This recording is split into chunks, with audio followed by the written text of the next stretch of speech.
Sekarang udah jelas, lu bisa cek masing-masing kalau Snapdragon 8 Gen 3 sudah rilis. Bersamaan dengan SoC ARM base-nya untuk mobile laptop yang sangat-sangat promising, bakalan jadi penantang kuat di beberapa waktu ke depan. So apa nih yang perlu lu tahu nih? Masa lu yang sering nontonin nyantai gitu ya cuma pengen drama handphone doang ya? Janganlah kalau di sini gitu. Bikin pinter dikit gitu loh. Jangan cuma cash gear gitu, cuma julid doang kerjanya gitu. Jadi ini mungkin buat lo yang emang yakin nih di akhir tahun ini pendapatannya udah ningkat gitu, terus pengen gitu sama handphone flagship yang terbaru, plus kabarnya bakalan banyak flagship resmi di Indo tahun depan juga. Nah, smartphone flagship yang gunain 8 Gen 3 itu bakalan menarik banget. Disclaimer ya, tentu ya semua balik lagi ke handphonenya. Tapi 8 Gen 3 itu sekarang menjanjikan banget. Langsung aja yang ditawarin tuh ya peningkatan 30% CPU performance gain dan 20% lebih efisien. Ini bagus tuh. Oke, jujur aja di titik ini ya, emang chipset Snapdragon seri 8 itu udah kencang banget. Pakai si chipset 8 Gen 1 aja itu nggak bakal ada ngelek-ngeleknya sampai sekarang. Terus jadinya peningkatan 30% performance pada CPU ya buat apa dong? Coba lo pikirin aja dulu, komen jawabannya gimana. Soalnya gue sendiri tuh nggak tahu pastinya itu apa. Tapi yang pasti kita paham peningkatan lebih kencang udah jelas bikin HP lu tetap aman buat dipakai waktu yang lama. Atau yang pasti bisa menggunakan fitur terbarunya yang ditawarin sama Qualcomm cuy. Jangan lupa, chipset baru nggak cuma sekedar peningkatan performa aja. Naik angka benchmark, main game lancar aja ya. Fitur-fiturnya pun juga ada yang di-upgrade loh. Makanya di sini gua mau angkat fitur apa aja yang baru di 8 Gen 3 ini. Yang pasti yang sangat jelas Qualcomm kali ini tuh ingin chipset flagshipnya itu leading di sektor komputasi AI-nya di segala faktor sektor gitu. Yang mana nih adalah fitur dari teknologi sebuah smartphone.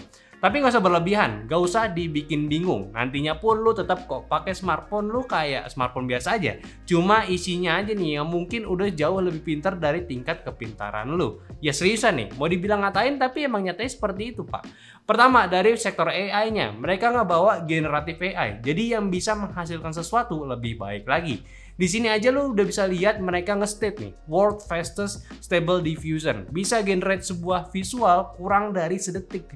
Yang paham soal AI ya pasti udah familiar banget sama yang namanya Stable Diffusion. Padahal awal tahun kemarin ya, bukan tahun kemarin, tahun ini gitu ya, mereka itu baru aja memperkenalkan sebagai World First On-Device Demo Stable Diffusion. Ini sih keren kalau peningkatannya sepesat ini. Anyway, Stable Diffusion di PC itu pun juga masih di skala hal yang sulit ya, tapi mereka udah ngembangin di smartphone. Terlalu teknikal nih bahasannya. Ya udah, intinya masih Snapdragon 8 Gen 3 ini akan memberikan fungsi AI kepada user untuk mempermudah dan mengimprove penggunaan AI pada smartphone. Sekarang pun penggunaan AI pada smartphone itu udah sangat umum. Yang paling gampang aja deh, pada mode fotografi. Hampir di setiap kamera udah ada fitur AI-nya kan. Nah itu salah satunya. Sampai ke hal yang mungkin lu nggak sadar, AI-nya pun tetap bekerja. Kayak si sistem pengatur performance smartphone lu yang biar tetap optimal ya. Terus ada pengamanan atau security handphone lu biar tetap aman. Ya ada tuh campur tangan dari si AI-nya pak.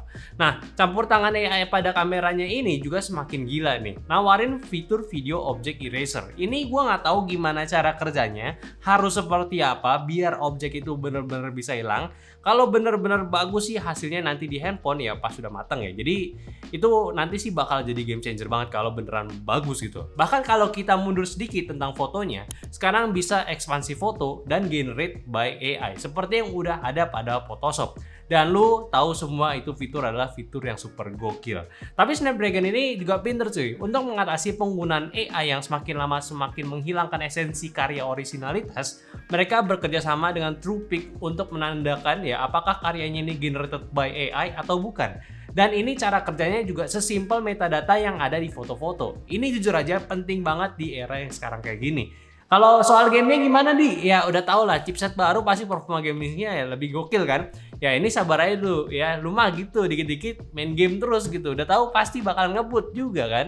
Ya udah di sektor gaming atau mereka itu sebutnya adalah Snapdragon Elite Gaming, ini ada peningkatan. Yang pasti peningkatan kinerja hardware ray tracingnya dengan global illumination plus juga menjadi chipset mobile yang menggunakan Unreal Engine 5.2 yang katanya sih kasih pengalaman ultra smooth lag free ya, grafiknya itu yang belum pernah ada gitu, yaitu di 240 fps pas FPS di layar 240 Hz cuy. Wah, 240 Hz, 240 FPS itu maksudnya gimana nih? Nah, ini agak ngejebak sebenarnya. Jadi di 8 Gen 3 ternyata itu support sampai 240 Hz, tapi untuk penggunaan layar eksternal aja. Ya nggak menutup kemungkinan juga kali nanti ya ada game di smartphone 240 Hz, tapi ya game apa juga yang bisa di 240 Hz? Kayak impossible banget kalau di era sekarang, apalagi game-game e-sport ya. Tapi di layar eksternal ini pun selain bisa kasih pengalaman refresh rate tinggi, resolusinya pun bisa up to di 8K juga. Jadi super tajam dan hanya diproses oleh si CPU-nya aja. Sama ada si Adreno Frame Motion Engine 2 juga, jadi bisa doubling frame rate-nya juga di power yang sama. Ini oke lah. Cuma mana nih si GSR-nya, Snapdragon GSR-nya? Kayaknya nggak jadi-jadi nih Pak ya. Ya itulah simpulan singkatnya. Sisanya pun kayak bagian si Snapdragon Sound-nya atau di audionya, itu juga dia di-upgrade. Konektivitas modemnya pun juga baru, jadi X75 di bagian antenanya. Ya walaupun Indo nggak bakal bisa rasain lah selama 5G di sini masih jelek dan Wi-Fi speed-nya pun ya begitu-gitu doang. Jadi ya udahlah, gue balik ke teknikal sedikit ya, sedikit aja gitu. Sekarang 8 Gen 3 ini udah baru ya konfigurasi arsitekturnya.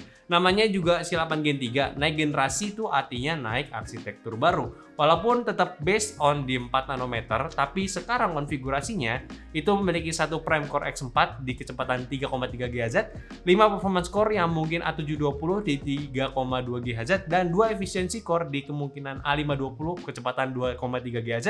Jadi susunannya itu 152. Nih gokil nggak tuh? Dan tetap efisien juga nih mereka buatnya. Nah kalau dulu kan konfigurasinya beda, itu di 1223 ya, beda. Nah yang sekarang ini bisa ningkatin performance CPU-nya tadi 30% dan 20% lebih efisien, lalu di bagian GPU-nya bisa meningkat performance-nya 25% dan 25% lebih efisien, serta untuk ray tracing-nya pun meningkat performance-nya hingga 40%, lumayan. Untuk storage dan RAM-nya masih ya, sama aja, yaitu di UFS 4 dan LPDDR5X, tapi RAM-nya sekarang ini punya speed yang lebih cepat di 4800 mAh punya, jadi ini lebih baik lagi untuk performance secara keseluruhannya. Dan resolusi kamera pun juga maksimal masih sama di 200 megapiksel, videonya masih 8K 30 fps dan 4K di 120 fps.